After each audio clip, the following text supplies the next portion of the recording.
Doctor Sheikh से request करूंगा कि कृपया हमें अपने बारे में थोड़ा बताएं और अपने विचार रखें।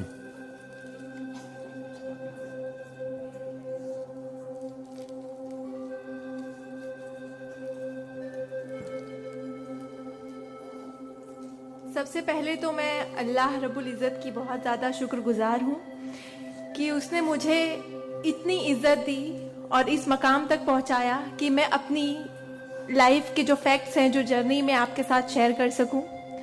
मैं बहुत ज़्यादा शुक्रगुजार हूँ भारत विकास परिषद की प्रेसिडेंट सुनील शाह की, और उससे ज़्यादा शुक्रगुजार हूँ यहाँ पे हमारे प्यारे डॉक्टर अनिल मुरारका सर की, जिनके सपोर्ट की वजह से हम बहुत सारी जगह पे जाते हैं और लोगों को मोटिवेट करते हैं।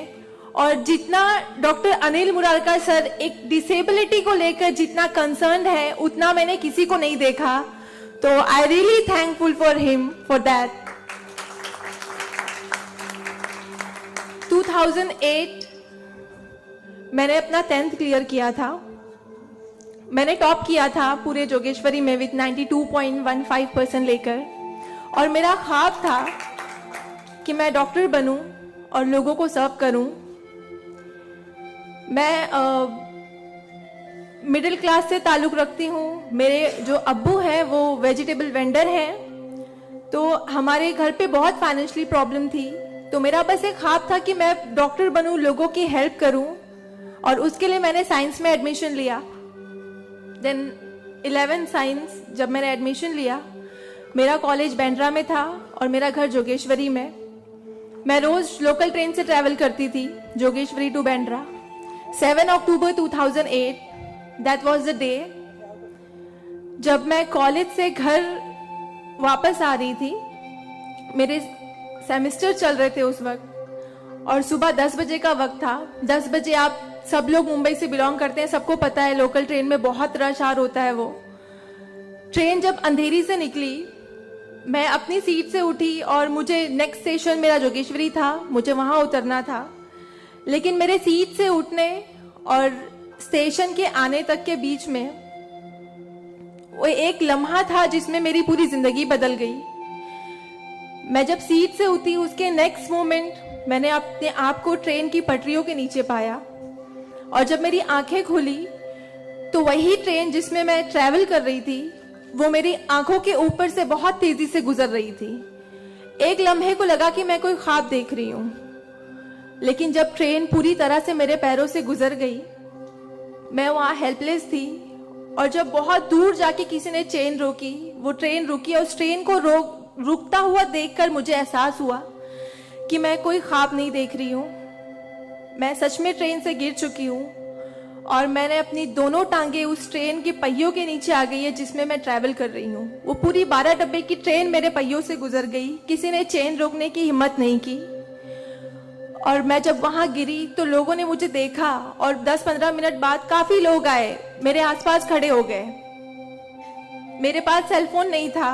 मैंने अपनी बैग से उस वक्त डायरी निकाली, मैंने लोगों को फरियाद की, बहुत रिक्वेस्ट की, बहुत रोया वहां पर कि मेरे घर पे एक फोन कॉल करके बता दो कि मैं यहाँ पे हेल्पलेस पड़ी हूँ विथ हेवी ब्लीडिंग, मेरे बचने की कोई चांस नहीं है। एटलीस्ट मेरे घर वालों को पता होना चाहिए कि मैं यहाँ पे इस हालत में हूँ, मुझे लावारिस लाश बन के नहीं मरना है।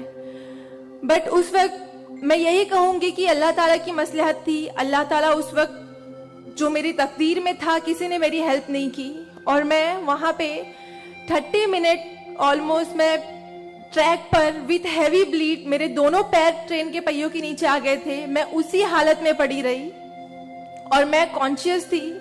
मैं बस लोगों के सामने रो रही थी कि मुझे कोई पानी पिला दो, कोई घर वालों को कॉल कर दो, लेकिन किसी ने हेल्प नहीं की। And after 30 minute I got railway help. Then मुझे गवर्नमेंट हॉस्पिटल लेकर जाते हैं, वहां पर भी कुछ ओटी स्ट्राइक होता है, मुझे फौरी ट्रीटमेंट नहीं मिलता है। एंड देन मेरा एक्सीडेंट सुबह 11 बजे होता है, और मुझे 6 बजे जब मेरी फैमिली प्राइवेट हॉस्पिटल लेकर जाती है, then I got a treatment. And उसके बाद 16 साल की थी मैं जब मेरे साथ ये एक्सीडेंट हुआ। आप समझ सकते हैं 16 साल की उम्र में 1 मिनट में मेरे 2 पैर कट गए थे, मैं डिसेबल हो गई थी, मैं हेल्पलेस हो गई थी, मैं खुद से उठ नहीं पा रही थी, ना बैठ पा रही थी, ना एक तरफ से दूसरी जगह मूव हो पा रही थी। मैं मेंटली डिसेबल हो गई थी, फिजिकली डिसेबल हो गई थी और फाइनेंशियली कंडीशन भी काफी वीक थी। वो सारी चीजें मेरे दिमाग में चल रही थी और जब लोग मुझे देखने आते थे तो कुछ लोग हमदर्दी में नेगेटिव कमेंट्स भी करते थे कि 16 साल की बच्ची है, 2 पैर खो दिए हैं, सारी जिंदगी माँ बाप के ऊपर बोझ रहेगी, ये जिंदा क्यों है, इससे अच्छा ये मर जाती। ये सारी बातें लोग आके जब मेरे सामने करते तो मेरे जहन में वो सारी बातें चलती कि सीरियसली मुझे अल्लाह ने जिंदा क्यों रखा।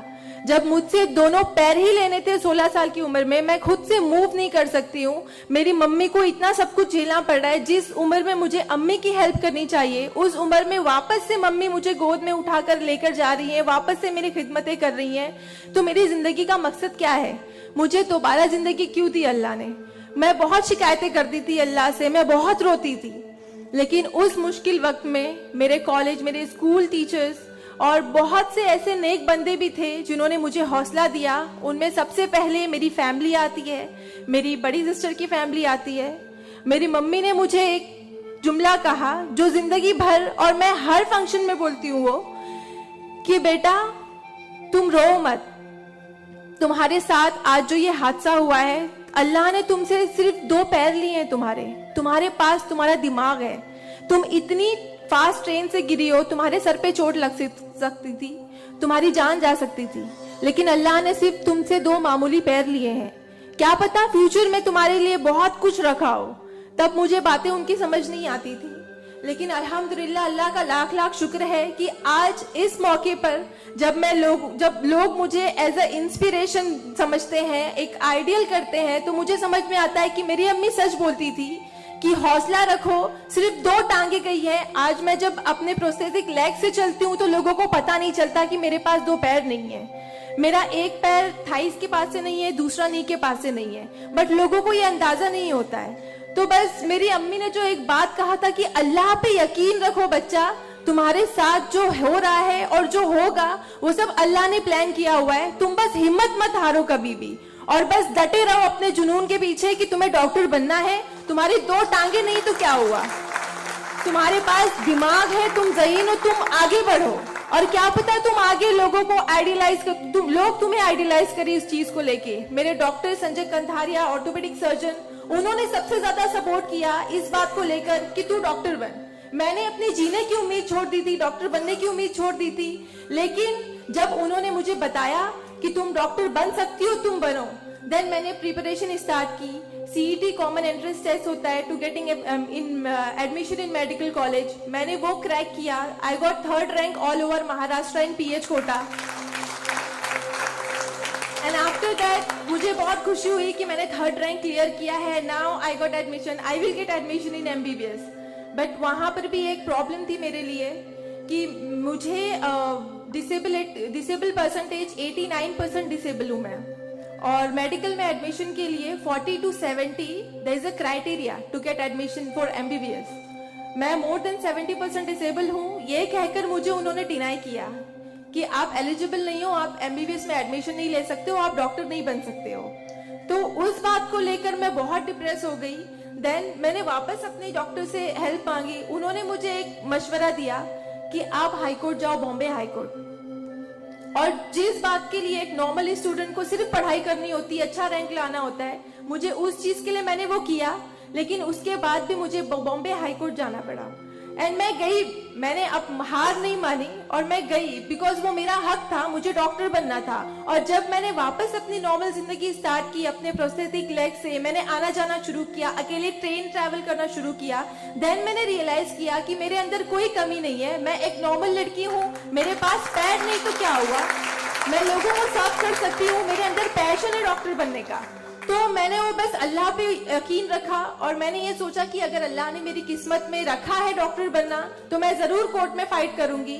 एंड देन मैं बॉम्बे हाई कोर्ट गई इन 2011 और वहां पे मेरा केस मोहित शाह, चीफ जस्टिस मोहित शाह ने देखा, उन्होंने मुझे ऑब्जर्व किया, मेरे प्रीवियस स्टडी रिकॉर्ड्स देखे, वो सारी चीजें देख के, और उन्होंने जब मेरा पैशन देखा डॉक्टर बनने का, सर्व करने का, देन उन्होंने मेरे फेवर में फैसला दिया। एंड 2011 अल्लाह का लाख लाख शुक्र है कि मुझे इंडिया के टॉप मोस्ट कॉलेज में एडमिशन मिला, which is Saint GS medical college and KM hospital. Then 2011 में मैंने अपना एमबीबीएस में एडमिशन लिया। वो जर्नी बहुत आसान नहीं थी मेरे लिए, क्योंकि मेरे पास 2 पैर नहीं है। और जब मेरी काउंसलिंग चल रही थी एडमिशन को लेकर, तो काफी जो डॉक्टर्स का पैनल था उन्होंने मुझे बहुत कुछ हकीकत बताई थी कि आपके लिए डॉक्टर फील्ड आसान नहीं है, इसमें पढ़ाई करना 5.5 साल, आपको एक ओपीडी से दूसरी ओपीडी जाना होगा। और तब मैं 2 क्रचेस यूज करती थी मेरे लिए, तो आपके लिए बिल्कुल भी आसान नहीं है। आप हार जाओगे, 1 साल पढ़ोगे, दूसरे साल आप डिनाई कर दोगे, एडमिशन नहीं लोगे, आप गिव अप कर लोगे। लेकिन बस मैंने दिल में ठान लिया था कि मुझे इन्हें गलत साबित करना है और मुझे लोगों को प्रूव करके दिखाना है कि एक लड़की जो 89% डिसेबल है, जिसे लोग ये कहकर सुनाते थे कि सारी जिंदगी माँ बाप के ऊपर बोझ पर बनी रहेगी, उन्हें प्रूव करना है कि मैं डॉक्टर बन के लोगों को सर्व कर सकती हूँ। और जो मेरे दूसरे डिसेबल भाई बहन हैं, उन्हें भी शो करना है कि after disability, after accident, post accident जो लाइफ होती है वो आप नॉर्मल गुजार सकते हो अपने हौसले की बनिस्बत। तो मैं बस 5.5 साल मैंने बहुत कोशिश की, बहुत दर्द सहे, लेकिन मैंने अल्हम्दुलिल्लाह 2016 में फर्स्ट क्लास से मैंने अपना एमबीबीएस क्लियर किया। और इस बात को देखते हुए मुझे बहुत खुशी होती है, इस बात को बहुत प्राउड मोमेंट था मेरे लिए कि इन 2016 ऑन वुमेन्स डे 8 मार्च मुझे बॉम्बे हाई कोर्ट में फेलिसिटेट किया गया, जो एक हिस्टोरिक मोमेंट था वहां पर कि आउटसाइड से किसी को उन्होंने फेलिसिटेट किया। देन उसके बाद मुझे काफी कॉल्स आए एज अ मोटिवेशनल स्पीकर, मुझे काफी अवार्ड्स मिले। और तब मैंने सोचा कि मेरी जर्नी सिर्फ एमबीबीएस तक नहीं, मुझे लोगों को और प्रूव करना है कि 89% डिसेबल होके अगर मैं एमबीबीएस कर सकती हूँ तो मुझे मेडिकल फील्ड की हायर डिग्री अचीव करनी है, which is MD, medicine in doctor in medicine. Then मैंने उसके लिए भी कॉमन एंट्रेंस टेस्ट दिया and again I got third rank in all over Maharashtra.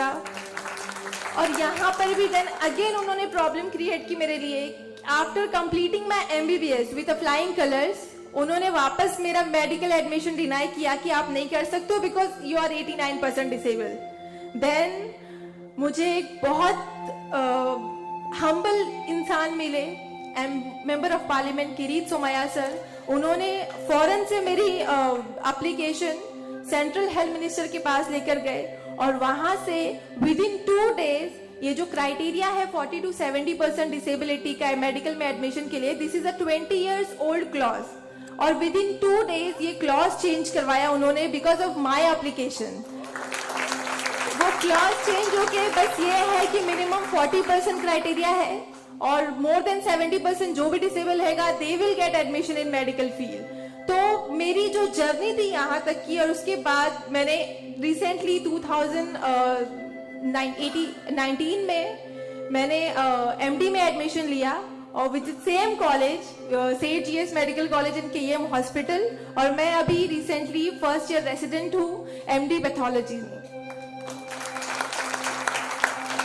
मेरी जो यहाँ तक की जर्नी है मैंने बहुत अच्छे से तो नहीं बताया आपको, लेकिन बहुत सारी बातें मिस है इसमें बिकॉज मेरे पास टाइम नहीं है, आप लोगों को भी लेट हो रहा है। लेकिन ये सारी जो मेरी जर्नी है ये सब बताने का मकसद यही है आप लोगों को कि जिंदगी में देखो चाहे कुछ भी प्रॉब्लम आए, बिकॉज मेरी लाइफ में मुझे लगता है कि सारी प्रॉब्लम्स थी, फाइनेंशियल प्रॉब्लम्स थी, फिजिकल प्रॉब्लम थी, मेंटल प्रॉब्लम थी, सारे ऑड्स थे मेरी लाइफ में। लेकिन मैंने बस 2 चीजें ध्यान में रखी। एक तो मेरी अम्मी की बात कि अल्लाह पर यकीन रखो, अल्लाह अपने बंदों से 70 माओं से ज्यादा प्यार करता है। एक माँ हमारी छोटे से दर्द को बर्दाश्त नहीं कर सकती, वो तो 70 माओं से ज्यादा प्यार करता है, तो हमें दर्द में कैसे रख सकता है वो? तो उसने जरूर कुछ अच्छा रखा है हमारे लिए। अगर छोटी सी प्रॉब्लम आई जिंदगी में तो उससे हार नहीं मानो, उससे लड़ना सीखो, हमेशा अपना हौसला जिंदा रखो, बिकॉज आपके पास अगर हौसला है तो आपकी लिए जिंदगी जीने की उमंग रहेगी, बिकॉज बगैर हौसले के कोई जिंदगी नहीं जी सकता। तो आप लोग प्लीज, अगर छोटी से छोटी प्रॉब्लम भी आए, कोई भी परेशानी आए, आप लोग लड़ना सीखिए और जिंदगी जीना सीखिए। बिकॉज मेरे एक्सीडेंट के बाद मुझे लगा मैं इतनी सारी कोशिशें नहीं करती तो मैं आज यहाँ पर खड़ी होके एज अ डॉक्टर आप लोगों से इंटरेक्ट नहीं हो रही होती। तो बस कभी भी हार मत मानिए। और ये एक शेर है आप सबके लिए, हौसले की तुर्कश में कोशिश का वो तीर जिंदा रख। तरकश मतलब जिसमें तीर रखते हैं। हौसले की तरकश में कोशिश का वो तीर जिंदा रख। हार चाहे जिंदगी में सब कुछ, हार जा चाहे जिंदगी में सब कुछ, मगर फिर भी जीतने की उम्मीद जिंदा रख। Thank you so much, thank you all of you, मुझे इतने अच्छे से सुनने के लिए। और मैं बहुत ज्यादा थैंकफुल हूँ डॉक्टर अनिल सर की और भारत विकास परिषद की कि उन्होंने मुझे इतना सुनहरा मौका दिया आप लोगों से इंटरैक्ट का। Thank you. धन्यवाद।